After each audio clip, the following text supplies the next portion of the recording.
So we are the New England Hoodoo Society, and we're with Ujima. We're presenting Fugitivity, Maroonage, and Hoodoo. And myself, Danielle Cole, and Roman Bolaji Johnson are the creators of this presentation. All right, so this is just a really quick outline of what we're going to be covering.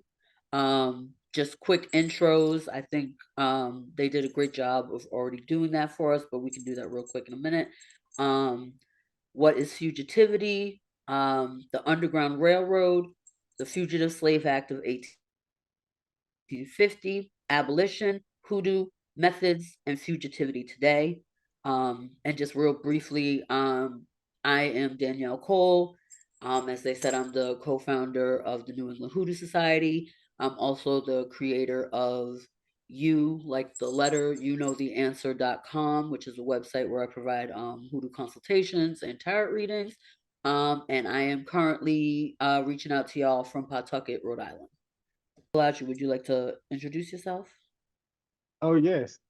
Roman Bolaji Johnson, originally from Memphis, Tennessee. I'm based in Boston. I've been here since 2020, and I am a hoodoo by spirit and practice. And I'm really happy to talk about how hoodoo relates to fugitivity. All right. So before we kind of delve into everything, I figured we should have some definitions. A fugitive is somebody who's running away or intending flight, a person who flees a country or location to escape danger or persecution. Fugitivity is the act of fleeing, escaping, and or refusing persecution and oppression. And Tina Camps had said in a paper that she wrote, she's a Black feminist. The concept of fugitivity highlights the tensions between the acts or flights of escape and creative practices of refusal, nimble and strategic practices that undermine the category of the dominant. All right. And since we're also discussing maroonage, I wanted to do just a quick overview of who are Maroons. Um, Maroons are people of African descent throughout the Americas who engage in fugitivity by escaping enslavement and establishing new communities that refuse the inhumane, brutal institution of slavery. Their societies often formed in swamps, marshes, mountains, and woods as protection from kidnappers, aka slave owners, slave catchers, and anyone deputized to act for the institution of slavery.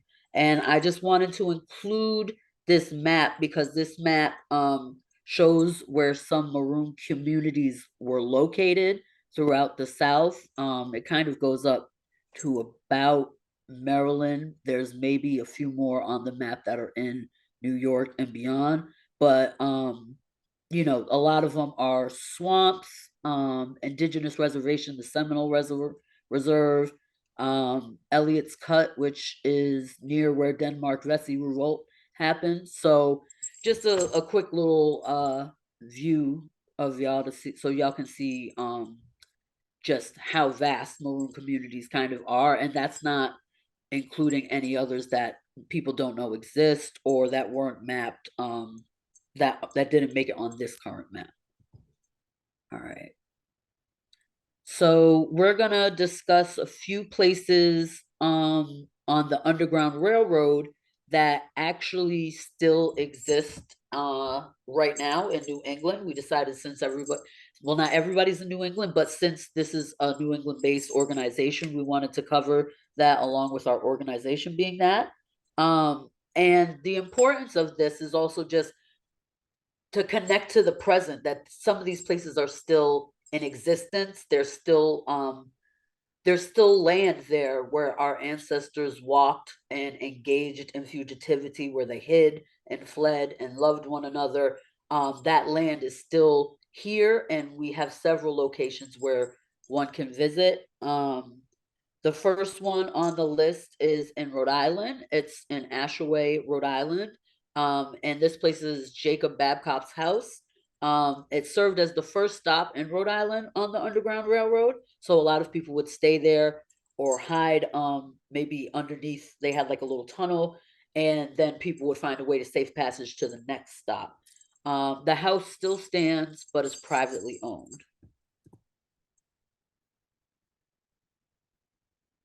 I'll speak about the next location as far as the Underground Railroads in New England.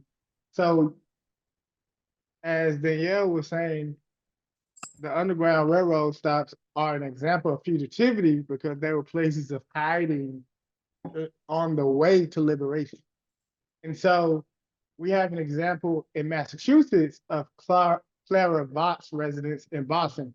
Clara Vaught was a Black woman who was formerly enslaved, but gained her freedom um, and became a conductor in the Underground Railroad, um, and provide a safe way for people escaping from the South onto Canada. We can go to the next slide. All right.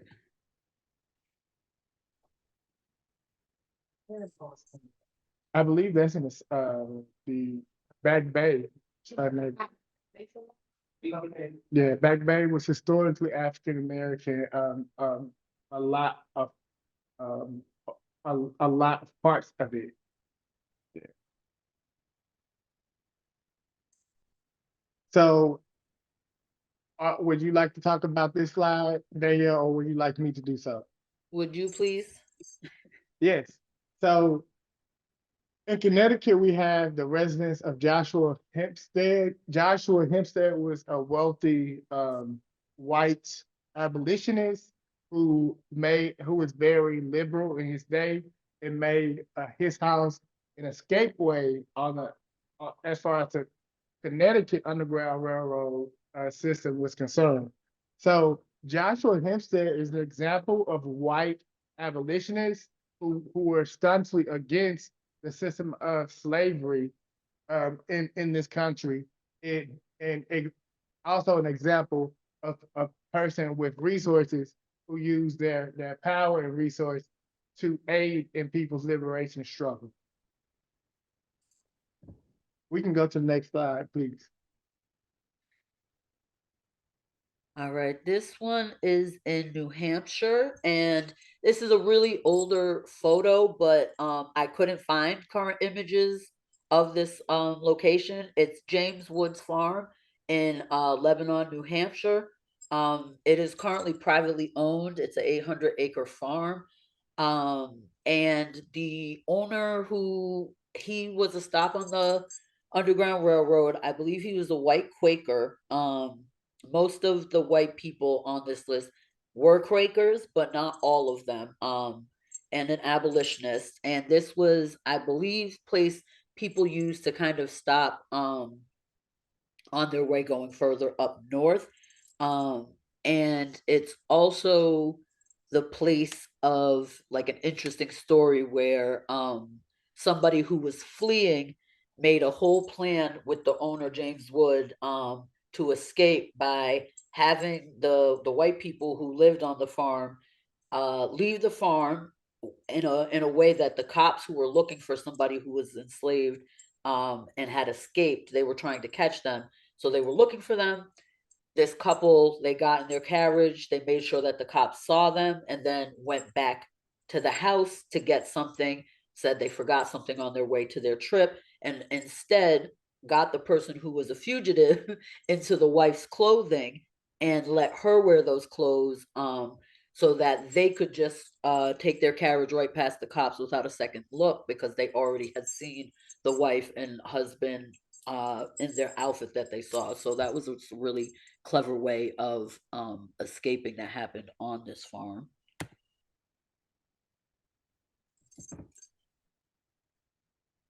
We don't often think of Maine as being a location of liberation for Black people. Maine actually used to be a part of the Commonwealth of Massachusetts. And it's important to understand the historical context when we think about Maine. Africans have always been in every part of this country. When we think of the Abyssinian Meeting House in Portland, Maine, it was the first site that many arriving Africans who were enslaved saw because it was right at the pier of Portland, Maine, from the water.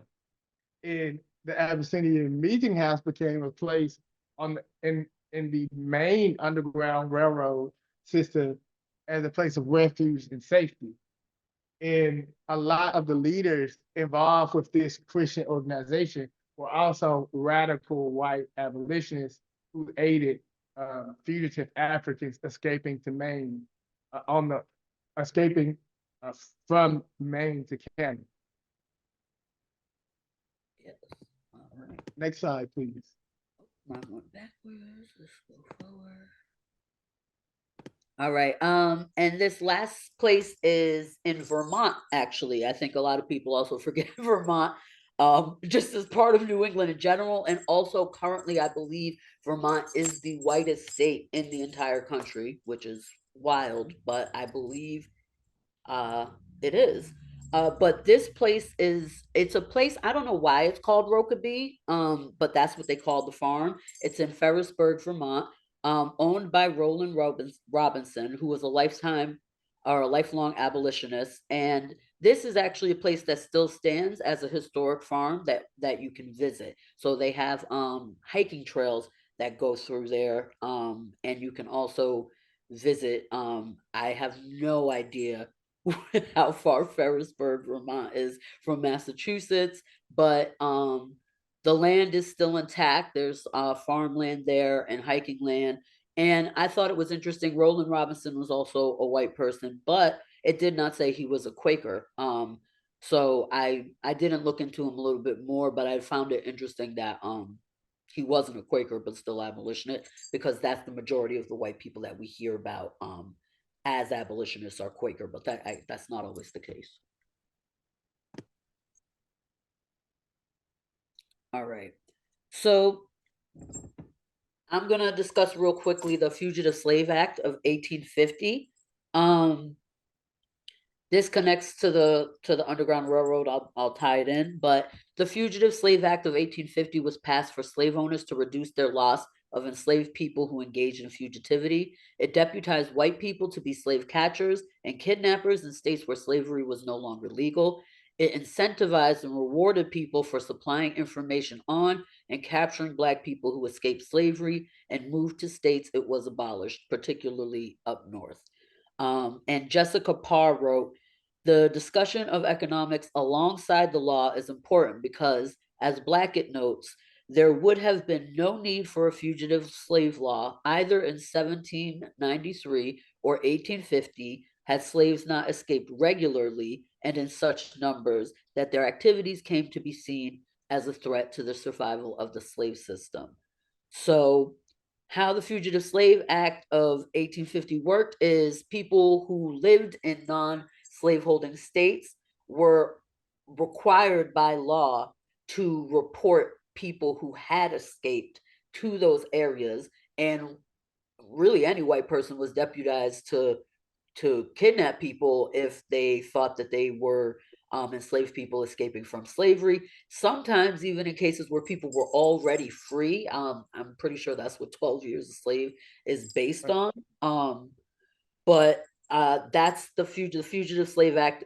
It's important because it made fugitivity a little bit more difficult, and it made navigating the Underground Railroad a little bit harder, but it was also in direct relation to the Underground Railroad because slave owners were losing too many people, and they didn't want to say this, those exact words, but there was constant resistance by our ancestors who left, who fled, who chose alternatives, and this was in response to that.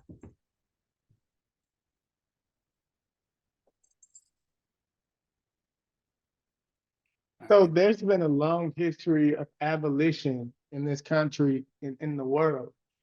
When we think about what it means to be an abolitionist, you can think of it as it being a stance about what's right as it relates to holding people's humanity in their ability to move about and be free from exploitation.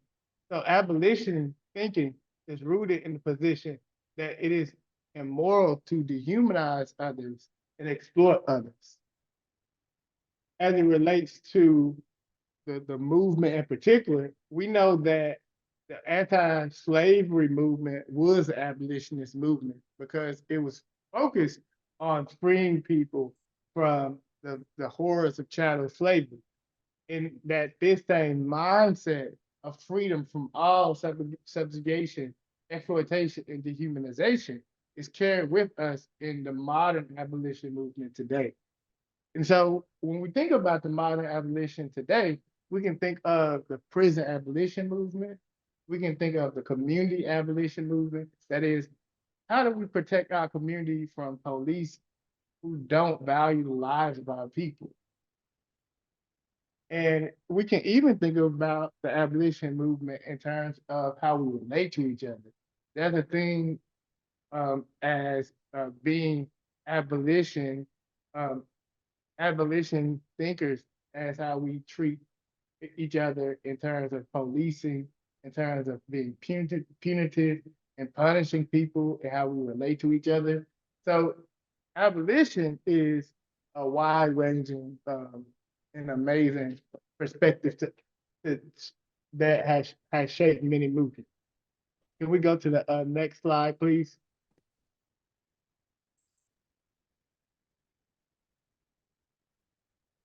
Would you like to read this one? This one's Yeah. you. This is you. I'll Okay, I'll okay, see okay. on the end. Okay, great. So going with that same theme of the anti-slavery abolition movement, one of the major focus of this movement, like I said earlier, was to bring attention to chattel slavery, but it was also to create community empowerment through media.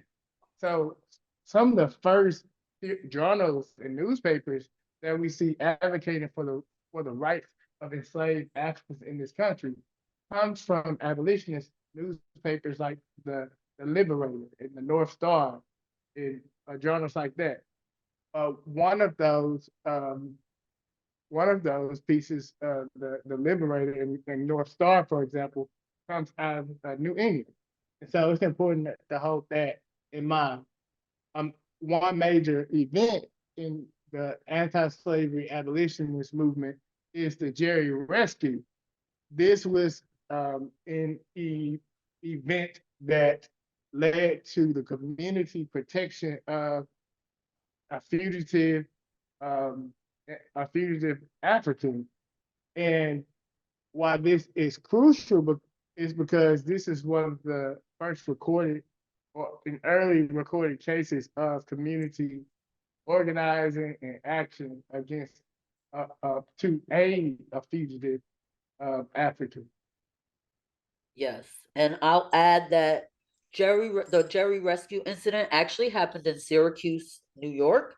Mhm. They have a monument with a statue to commemorate the day in Syracuse, and also this is an example of unarresting somebody as well, which you'll see in a lot of movements as one form of fugitivity, where you find ways to the cops get you and then you unarrest them. And so the cops had came to get this man who had become free and a member of this community, and they knew that he had escaped slavery, but because of the Fugitive Slave Act of 1850, they decided that they were in their legal right to bring him back. And the community said no. They said no. So when they arrested him, the community all came together and rushed the courthouse and freed him.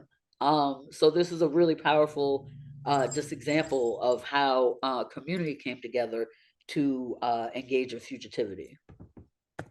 All right, I'll let you take this one, Bolaji. Yes, and after I present this, I'll actually be transitioned to Zoom. I'm headed to an, another engagement, so it's been great being with you all in person. Sorry, that's my Lord. So, as it relates to the anti-slavery abolition movement, two individuals are crucial to this movement. We know them, but we may not know uh, how hoodoo is related to their abolitionist ways. The first person is Frederick Douglass. When when when we think about the legacy of Frederick Douglass, many people don't really consider how Root work was central to his ability to have the confidence and boldness to escape from slavery, the confidence to leave Maryland and go to New York with the aid of his future wife, Anna, Anna Moore, right? The second, um, the second individual that we should consider is, of course, Mother Moses, Harriet Tubman. Harriet Tubman was called Moses because of her ability to tap into the spiritual and to see what was not visible and act on that in accordance and walk right into freedom. And she used that spiritual grounding to make sure that people understood her purpose was on freedom and freedom alone, right? So, how did she do that? She used several strategies that are related to hoodoo. The use of hand gestures to speak with discretion, the use of animal mimicry. That is, like she could mimic an owl, for example. We know that in hoodoo spirituality, the relationship to animals and nature in general is so crucial. So that's important to know. The last thing that she used was glamour magic. Why am I saying glamour magic? So glamour magic is basically a way of making a person see something different than who you actually are. In Harriet Tubman's case, she would use glamour magic to sneak into enemy territories, slavery country, and pull people out by dressing up as a maid, by dressing up as a housekeeper, by dressing up as a field slave. And she would use people's assumptions about who she was to her benefit. And that ingenuity, that cunningness is central to hoodoo too. Sorry about that. So connecting past abolition movements to the present, um, anti-slavery abolition movements continue to the present. Prison abolition is a modern form of anti-slavery and fugitivity movements because prison is enslavement. Abolition also includes self-deprogramming, and I put in quotes, killing the cops within our mind. I think touching back on what Bolaji said about punitive punishment and community engagement, a lot of times it starts with us. I mean, the urge to call the cops, to make clear conscious decisions about when to call the cops. If you're in absolute danger, it makes sense, but if you're doing it out of small disputes that may be able to be worked out in the community, maybe rethink that. About policing Black people in a way that doesn't need to be done, from hair choices, clothing choices, grammar, language. There are certain things that we all have been taught through the system of anti-Blackness and colonialism, um, and it seeps into our brain and how we interact. So sometimes we also need to get rid of those things that are antithetical to the goal of abolition, right? Decolonization is a fugitivity movement that focuses on freedom as self-determination via the return of land and removal of colonial violence. Um, it's also a call to take back what was taken.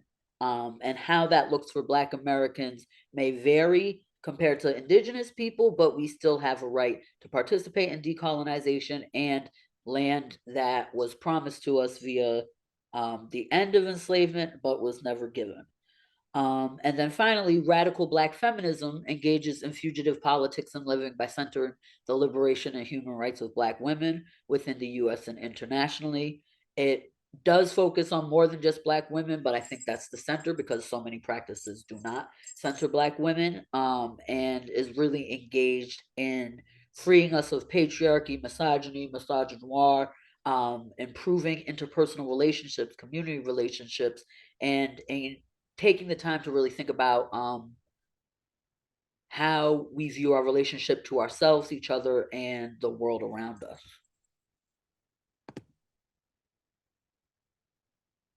All right. So how does this all tie into hoodoo, right?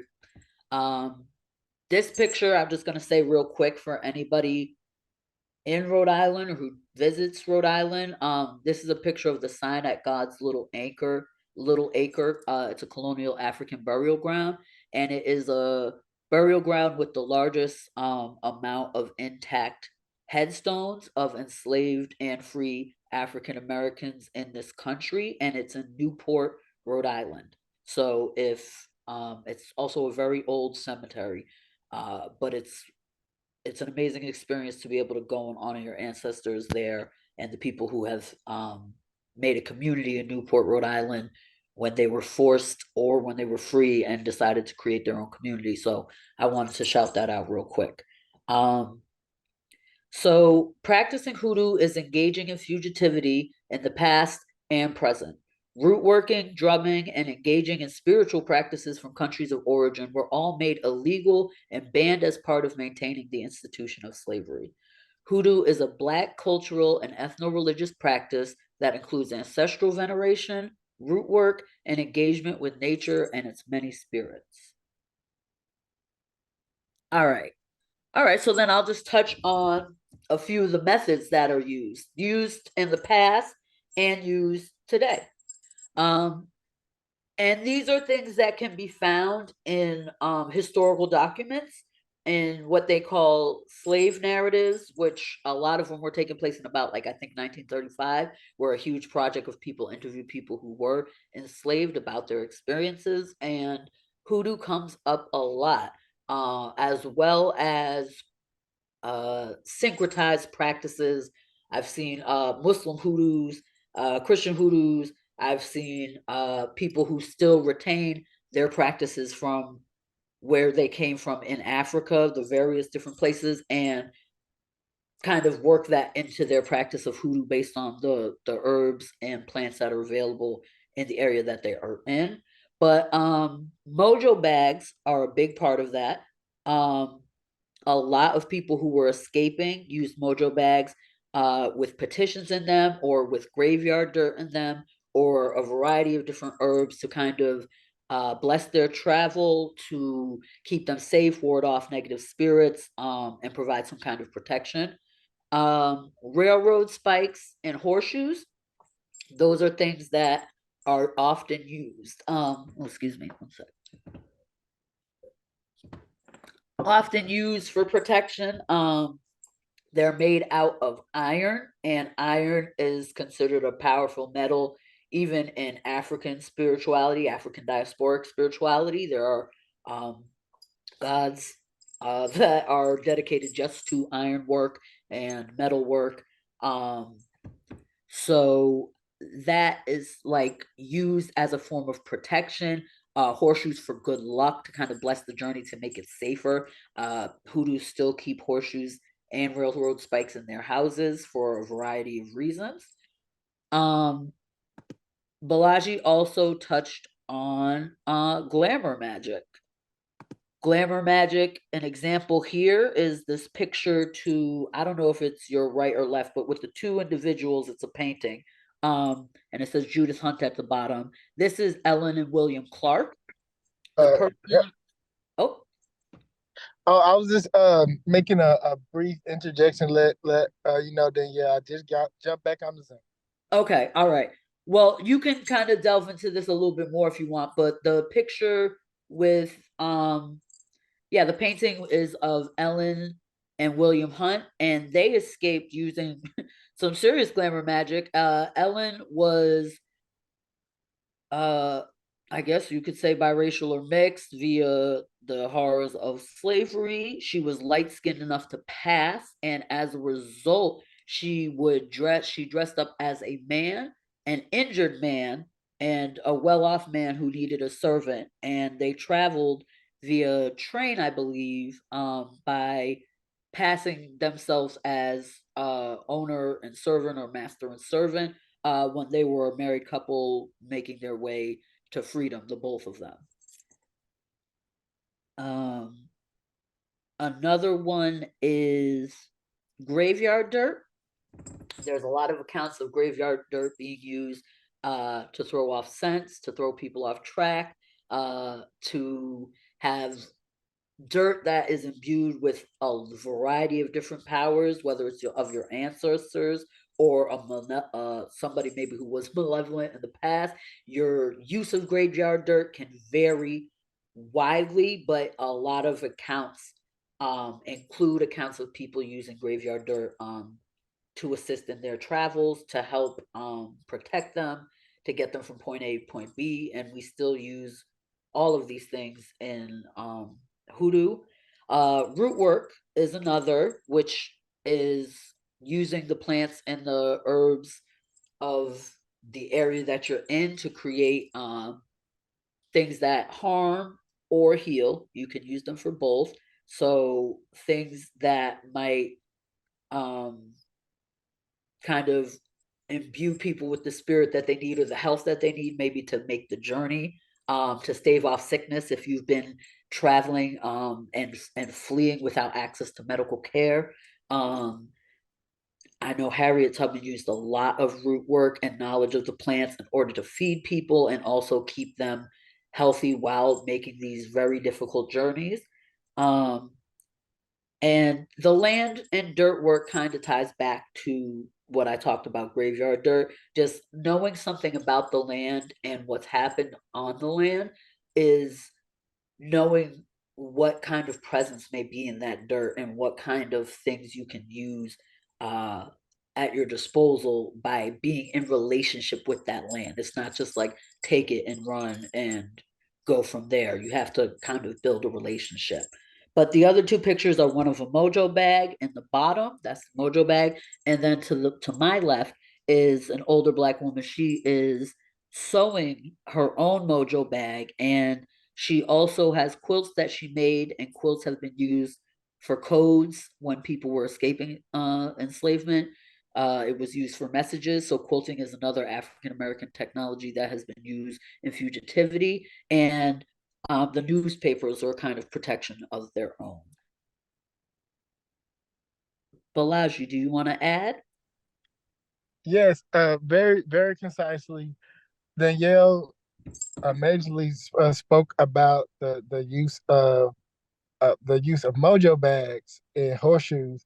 So when we think about that period of the country, people that largely horses were also used to travel, and the horseshoes were important because it was important. It was necessary that your travel be protected and your travel be um, supported to have a safe journey. So that's why, like a practical application of a horseshoe and hoodoo, how it relates to fugitivity and abolition. Yes. All right. Let me just. All right, and this is our last slide. Would you like to read it, Bolaji, or would you like me to read it? Yeah, you can read. Okay, yeah, it's breaking up. So the New England Hoodoo Society and Fugitivity, we created. Well, I'll read this first. The Candy Onismus New England Hoodoo Society (NEHS) is a community fugitive space. Our community fugitivity work looks like gathering at different Black graveyards and honoring the fugitive spirits at those places. It is also working with the current spirits of fugitivity to keep our work going. And the pictures are just pictures of a community gathering that we had at Cops Burial Ground in Boston, where we gathered to honor the ancestors that were buried there. There's over 1,000 Black people who are buried there with no grave markers. So we wanted to leave offerings and then also bring some offerings to the water. And we believed in COVID safety because that's part of community care. And I'm a fugitive from COVID right now. I've been dodging and running, so that's a big part of our value system. And now I know we're basically out of time. So thank you. Again, thank you very much for that information and for that presentation. It was really informative and like thought-provoking. I guess my question is my question is really about sort of on a personal level, I think that I'm personally, I think, seeking to look more within myself and to sit more within myself to kind of have a stronger understanding of my calling or my destiny or my sense of divinity. And I'm curious, particularly around systems of inner technology, how hoodoo has guided you, supported you, nurtured you. Is it something that you sort of discovered along a journey, or is it something that you were something that you learned as a child, or something that was passed on? I'm curious, as someone who is not like, I come from a very kind of like politically conscientious family, but I feel like so much of our focus was about what we weren't rather than what we are. And so, I mean, I'm curious, sort of in a practical sense, what what guidance do you have for people who are seeking to kind of tap into those inner resources? Thank you for that question. Well, I don't see Bolaji right now, but I will answer by saying it's a little bit of both, in the sense that I really found hoodoo and became serious about it in 2018, but some of its practices were handed down via family anyways, and I just did not know that that's what we were engaging in, particularly ancestral veneration and creating an altar. So I think that the journey really started for me in college, just learning more about Black history and learning about how our culture has so many elements of hoodoo within it, and then kind of going deeper to explore what that meant for me, what that meant for my practice, and how I wanted to engage in that.